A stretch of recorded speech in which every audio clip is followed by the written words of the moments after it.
Good morning, children. What we're going to do this morning is we're going to be writing a description from a scene from Goodnight, Mr. Tom. So this is the scene where Tom arrives in London looking for Willie. He's come by himself, he's arrived at the station, and he arrives in the middle of the night. We're going to write a description of him arriving, which is really important. So what I'd like to do now is I'm going to start off first of all by talking through some of the sentences you might wish to use in this one. So the very first one here is what's known as a 2A sentence. This is the one we've done before where it's got two adjectives in. So, for example here, he was a tall, awkward man with an old, crumpled hat. So it's two sets of two adjectives. A really useful sentence for describing some different elements here. Second sentence type that I think would be really useful in this description would be a simile, comparing something to something, so like a or as a. So the moon hung above us like a patient pale white face. Although it was August, it was as cold as a late December evening. So comparing it to something similar, there's definitely opportunity for that. The next one is the emotion comma. So this is one we've talked about before. So desperate, comma, she screamed for help. This first word being an adjective. So desperate, comma, she screamed for help. Then after that, this is one we've also looked at before. The more. It's prime opportunity in this description. So the more upset she was, the more the tears flowed. So emotion followed by an action related to that emotion, but repeated use of the more.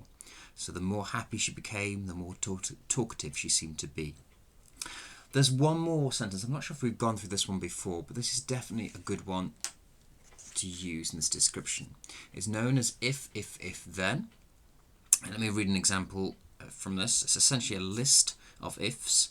So if the alarm had gone off, if the bus had been on time, if the road repairs had been completed, then his life would not have been destroyed. Here goes another example. If Hannibal hadn't lost, if Rome hadn't won, if Carthage hadn't fallen, then the Mediterranean would have been very different today. And this last one here, this is thought of to be as one that you could finish a description on, which is quite a useful thing to be able to do. If I hadn't found that watch, if the alarm hadn't gone off, if I didn't scare those burglars, then I wouldn't be sitting here today. So, those are the sentences that I would recommend using. If you want to make a note of a couple of them that appeal and you think, I shall try and use those in my description, all to the good. I shall be keen to see what you come up with. Now, let's go back to the actual description itself. So let's break this scene down. So you're going to be writing a description of this scene. So nothing's really going to happen here. It is purely a description. So all that's really going to be going on is that Tom arrives and he looks around him and he has some sort of emotional response. Okay, that's really it. So let's start this off. He has arrived in London, and the first thing that's going to really occur to him is the fact it's completely dark. Now, the reason that it's dark is that they used to run the blackout at night in London, and that's because the bombers would come over and they'd be looking for the lights to kind of send their bombs towards, so they would have this enforced blackout where there were no street lights and no lights to be emitted from any of the houses, so you'd be completely in the dark. Now this is going to be quite a useful thing for us because it sort of enhances what we're really seeing from this one. Tom, this country gentleman who spent most of his life in this small little village, has come to this huge city. It's going to be very confusing. It's going to be very overwhelming. And the darkness, I think, will add to that confusion. Imagine being in his shoes when you arrive at a place that you're not familiar with. And not only do you not know your way around, you can't even see around you. I think that's really kind of a useful thing we could kind of call upon. Next up, let's get a few more words then. Instead of dark, you could talk about the blackness. You could talk about the inky blackness, maybe. You could talk about it being poorly lit. You could talk about it being gloomy. Okay, all those sort of synonyms for the word dark, you're going to need to kind of come up with a couple.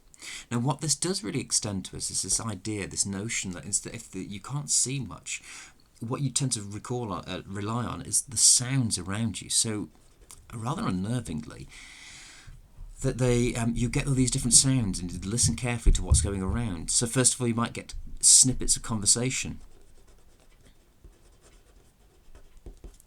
going on around you. You could have like a snippet or a murmur or a kind of, don't know. I'm trying to think of some of the words that might be useful there. A snippet or a murmur. The accents is quite interesting. It's like if you've ever been on a holiday and you're kind of walking through a street and you hear these little bits of conversation, you realise it's a language you don't really understand. In the same way here, the accents, the London accents to him would be quite foreign, quite alien, quite unfamiliar. And he would have an emotional response to that. So lots of these things going along around him. There also may be a lot of traffic. The sounds that might be going, maybe the sound of traffic, trucks and cars moving around. It would be something he's unfamiliar with. You could talk about here the rumble. Okay, next up. The other thing I think would be really useful, you can't see many here, is the fact he's got this flashlight. Now this flashlight is a gift to you, really, because what this is going to allow you to do, because it's so dark, he's going to get this flashlight out and he's going to shine it. And the glorious thing about flashlights, it only illuminates a very small area. And then he can kind of move this from one section of the road to the next section of the road. And you could see with that one, it kind of like focuses in on a detail of London or the buildings around him, which is really useful because as it shines his flashlight, you can kind of move from one to the other. So he might be looking at the windows to see they are all taped up. I'm not sure if you know about this, but a lot of the windows they used to have these sort of these sort of windows like this. You'd have a normal house window. They would put tape across each one like this. So if they were to shatter, the tape would hold the glass in place and it wouldn't fly everywhere. So they'd be all taped up. These sort of signs of the war. There's some buildings had some sandbags all around them, which they piled up as sort of protection against the falling bombs and so forth. You could talk about all the buildings being made of brick. And these bricks could be stained, and especially at night, when things seem to be seem to have lost that colour, be drained to the colour. It could be dreary. It could be drab. Hopefully, those are quite familiar words to you. All around, there could be other people. All around you. So, wartime, lots of people in different uniforms. Uniformed people kind of strolling around, checking things off, they're looking busy. He's not quite sure what's going on, checking lists, issuing orders, any of those sort of things. Other thing here, we're talking a lot about the sounds that might be useful. Smells. London, especially at that time, will be smelling very different to the country that this sort of countryside that he's used to. It could be the fumes of all the cars, it could be the smoke from all the chimneys, it could be quite choking, it could be cloying. All this, think about what he would smell, yeah? Now, we want to also make it a contrast, not only in unfamiliar and built up. I think, even though it's at night, I would make the scene quite busy. So for this one here, make it quite busy, have a lot of people around. So with these people, you're going to have to think about suggesting there's quite a lot of them. There could be a crowd of them. There could be a huddle of them.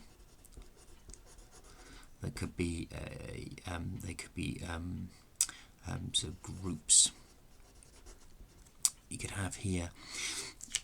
They could be jostling.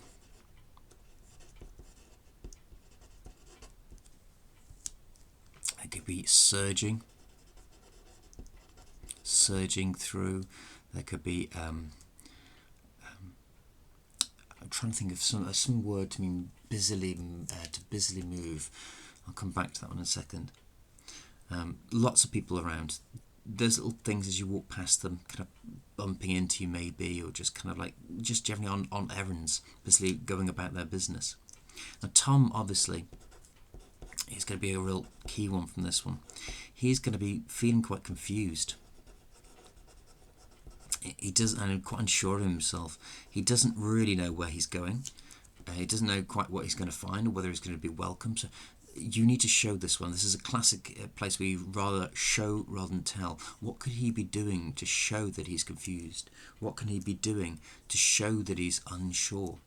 Now, I think Sammy, if you look down, Sammy, bless him, just down here, Sammy's a great addition for this one, because you get Sammy to help show this.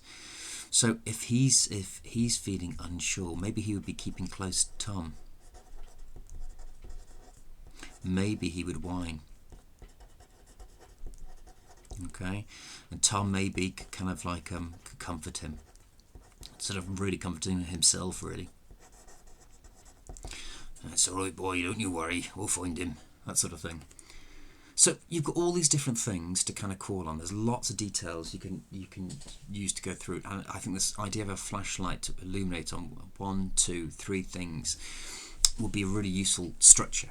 And in terms of the general structure of the piece, I would recommend that you do something like this. That first of all, the first little sentence is really him arriving.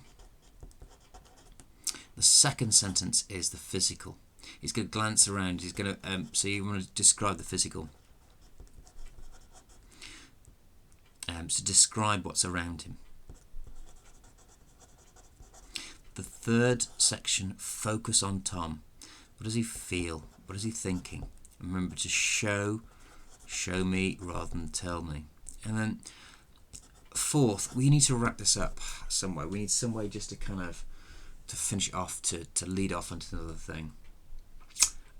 Maybe something like the siren, the bombs, the siren may go off for everyone to get into the bomb shelters. That could be a nice way to end it. All right. So those are the different things. He's going to arrive. There'll be a little bit of a description of what he comes into. There will be physical description. That'll be the next little section, picking up on these different things that we could see and experience and what's around him. Then go back to what he's feeling. Show me rather than tell me how he's feeling, and then just kind of bring it to a close with the siren. Right, well, I think there's plenty to go on there. Good luck. Have a little go at this one. And this is to record it in your shared Word document. If you need any help, let me know. I look forward to reading what you have written.